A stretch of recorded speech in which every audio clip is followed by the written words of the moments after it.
بسم اللہ الرحمن الرحیم۔ السلام علیکم ورحمۃ اللہ وبرکاتہ۔ ہجڑے کیوں پیدا ہوتے ہیں؟ خواجہ سرا کیسے پیدا ہوتے ہیں؟ اللہ تعالیٰ نے انسان میں سب سے پہلے اس کی شرمگاہ پیدا کی، پھر اسے فرمایا یہ تیرے پاس میری امانت ہے، اسے اس کے حق کی جگہ پر رکھنا، یعنی اسے استعمال کرنا۔ اللہ پاک نے نیک اعمال یعنی اللہ کی فرما برداری کے بدلے میں نعمتوں کی بارشوں اور برے اعمال یعنی اللہ کی نافرمانی کے بدلے میں عذاب دینے کا وعدہ فرمایا ہے۔ بے شک اللہ کا وعدہ پکا اور سچا ہے۔ بے شک اللہ نے انسانوں کے جوڑے بنائے تاکہ وہ ایک دوسرے کے لیے سکون کا سامان مہیا کر سکیں۔ شریعت میں بیوی سے ہم بستری یعنی مباشرت کرنے میں دن اور وقت کی کوئی قید نہیں۔ میاں بیوی باہمی رضامندی سے جب چاہیں اس شرعی فریضہ کو سر انجام دے سکتے ہیں، لیکن اللہ تعالیٰ کے حکم کے مطابق کریں گے تو انعام سے نوازا جائے گا، اور اگر اس کے حکم کے خلاف کریں گے تو اس کی منشا اور مرضی کے مطابق عذاب نازل کیا جائے گا۔ اللہ تعالیٰ اور اس کے رسول صلی اللہ علیہ وآلہ وسلم نے اس بات سے منع فرمایا ہے کہ آدمی یعنی شوہر حالت حیض میں اپنی بیوی سے ہم بستری کرے، مگر ہوتا یہ ہے ہم بستری نہ کرے مگر ہوتا یہ ہے کہ اللہ تعالیٰ اور اس کے رسول کے حکم کی پرواہ نہ کرتے ہوئے جب کوئی شخص اپنی بیوی سے حالت حیض میں مباشرت کرتا ہے تو شیطان مرد سے سبقت یعنی پہلے ہم بستری کر لیتا ہے اس کی بیوی سے۔ اگر اس صورت میں حمل رہ جائے تو پیدا ہونے والی اولاد مخنث یعنی ہجڑے یا خواجہ سرا پیدا ہوتی ہے۔ ام المومنین حضرت ام سلمہ رضی اللہ عنہ کی روایت ہے کہ نبی کریم صلی اللہ علیہ وآلہ وسلم ان کے پاس تھے۔ اسی دوران گھر میں ایک مخنث موجود تھا جس نے ام المومنین حضرت ام سلمہ کے بھائی عبداللہ بن ابو امیہ سے کہا،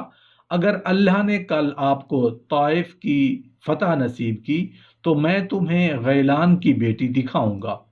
جب وہ سامنے آتی ہے تو 4 بل پڑتے دکھتے ہیں اور جاتے جاتے 8۔ یہ سن کر نبی کریم صلی اللہ علیہ وآلہ وسلم نے فرمایا کہ اس طرح کے لوگ تم عورتوں کے پاس نہ آیا کریں، یعنی ان سے پردہ اختیار کرو اور انہیں گھروں میں داخل نہ ہونے دیا کرو۔ اس مخنث کا نام حیت بیان کیا گیا ہے۔ حیت مخنث نے چونکہ ان کی بیٹی دیکھی ہوئی تھی یا اپنے کسی ہم جنس سے اس کے بارے میں سن رکھا تھا، اس نے رسول اللہ صلی اللہ علیہ وآلہ وسلم اور ام المومنین حضرت ام سلمہ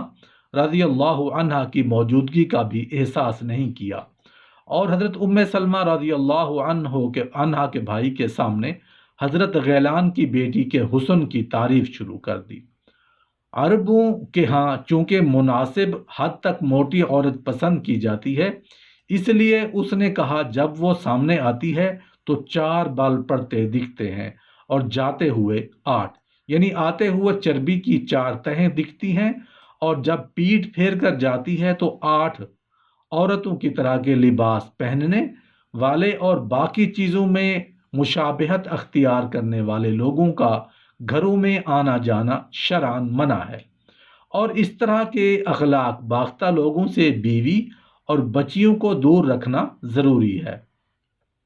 اور اس کی وجہ ظاہر ہے کہ بے شک یہ مرد مخنث تھا، لیکن اس نے حضرت غیلان کی باپردہ بیٹی کا ایسا حلیہ پیش کیا ہے کہ گویا وہ سامنے کھڑی ہیں۔ حافظ ابن حجر عسقلانی رحمۃ اللہ علیہ نے اس کے مزید 2 جملے روایت کیے ہیں کہ مجھے نقل کرتے ہوئے حیا آتی ہے کہ گویا سامنے کھڑی ہیں۔ حافظ ابن حجر عسقلانی نے اس کے مزید 2 جملے روایت کیے ہیں کہ مجھے نقل کرتے ہوئے حیا آتی ہے گویا اس نے بے لباسی میں تصویر اتارنے کے سامنے رکھ دی، کیونکہ ایسے لوگوں کی اکثریت بےہودہ اور گندی ذہنیت کی مالک ہوتی ہے، لہٰذا وہ لوگ جنہیں اپنی بیٹیوں اور بیویوں کی عزت عزیز ہے ان کے لیے اللہ کے رسول صلی اللہ علیہ وآلہ وسلم نے یہ حکم فرمایا کہ ایسے لوگوں کا گھروں میں عورتوں کے پاس آنا غیرت کے منافی اور باہر سے گندگی لا کر اپنے کپڑوں پر ڈالنے کے مترادف ہے، جبکہ میری قوم بچے کی پیدائش پہ خود بلا کر آتی ہے اور جب شیطان گھر میں بس جاتا ہے تو پھر روتی ہیں۔ حضرت سالم بن عبداللہ بن عمر رضی اللہ عنہ اپنے والد حضرت عبداللہ بن عمر سے روایت بیان کی ہے کہ رسول اللہ صلی اللہ علیہ وآلہ وسلم نے فرمایا، تین بد نصیب لوگ ایسے ہیں کہ اللہ تعالیٰ قیامت کے روز ان کی طرف دیکھنا گوارا نہیں کرے گا: والدین کا نافرمان، اور ایسی عورت جو مردوں جیسا لباس پہنے یا وضاحت اختیار کرے، اور دیوس جو اپنے بیوی بچوں کے اخلاق کی حفاظت نہ کرے، اور فرمایا تین ایسے ہیں جو جنت میں داخل نہیں ہو پائیں گے۔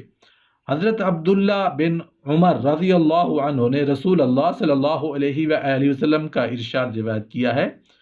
فرمایا کہ تین لوگ ایسے ہیں جن پر اللہ تعالی نے جنت حرام قرار دے دی ہے: شراب سے توبہ نہ کرنے والا، والدین کا نافرمان،